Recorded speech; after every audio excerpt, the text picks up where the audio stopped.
I think Drake should be very cognizant of what's going on. By the way, also, this is not suppression. I disagree with Drake or anybody else who claims it's suppression. This is called the machine. When you hear people say the machine, that's what it is. That's DJ Akademiks, love him or hate him, a more well-known hip-hop commentator and somewhat of a Drake fan, talking about the conversations around suppression on Drake's new record, What Did I Miss, and going forward. I'm going to play more of that clip because he says some other things in that video that I really also want to deep dive and elaborate on some more. Drake got the law chasing around all these people so much that other people are saying, you know what? We're good. We don't want to really go do this type of work and potentially end up in a lawsuit or up in court. So what I think is happening, UMG is backing off a little bit on their usual campaigns for like an artist like Drake, right? They're still doing their thing, but they ain't going to do their thing. You forget what I'm saying. And because of that, I think Drake's music charting as singles is going to suffer. Now, here's the thing. So before I continue, I just want to point out that Drake's airplay on What Did I Miss on the next week's charts did go up some. I think it was in the 2 mil range. It's now at 9.5. So just a little update there. Let me add on to what Akademiks was saying.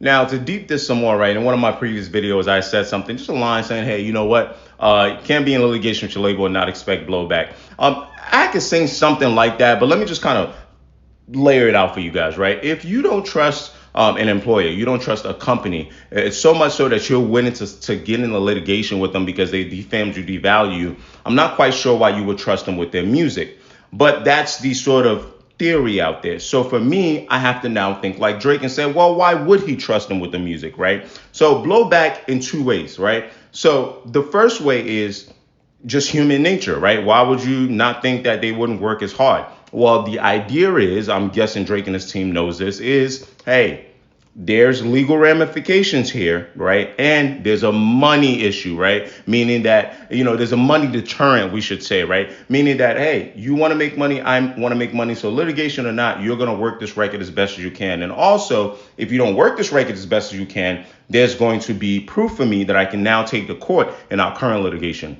But the next blowback, though, that I probably should deep dive a lot more, and shout out to Akademiks for pointing that out, is if the accusations in the music industry are true, which is the label don't only just lobby for your records with the radio, apply pressure, do marketing campaigns, engage fans to call up radio. If payola, like you are accusing of, is true, etc., right?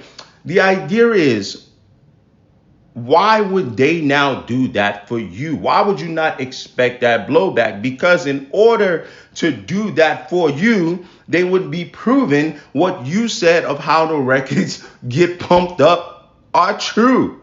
You understand what I'm saying? So some way, somehow, there has to be some kind of blowback, whether it's the blowback from a negative way, right? But there's deterrence there, meaning you're going to catch them right-handed and they're going to lose money, same way you're losing money. So we'll assume that's not going to happen. But on the other hand, there's the blowback in which they technically can't do the things that people quote unquote, right? Not that payola is not a real thing, but we got allegedly around here. I don't want nobody, I don't want no labels.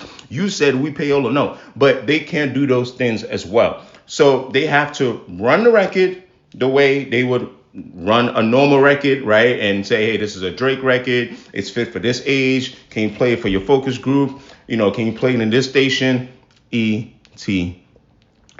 You understand me? So I'm going to attach Ax's full clip here because I think he deep dived a lot more for like 6 minutes at the bottom. So you guys can check that out. But this conversation is really, really interesting because you can't have your cake and eat it too. And I think the main thesis here for Drake fans is understanding what's really going on and what you can do to help your favorite artist, not just, what we can do to protect the quote unquote, reputation and ego. Is what tangible things can you do and what can we really talk about in music that's real and not real, that's past conspiracy theories that, we can really talk about and deep dive on and be, just realist about.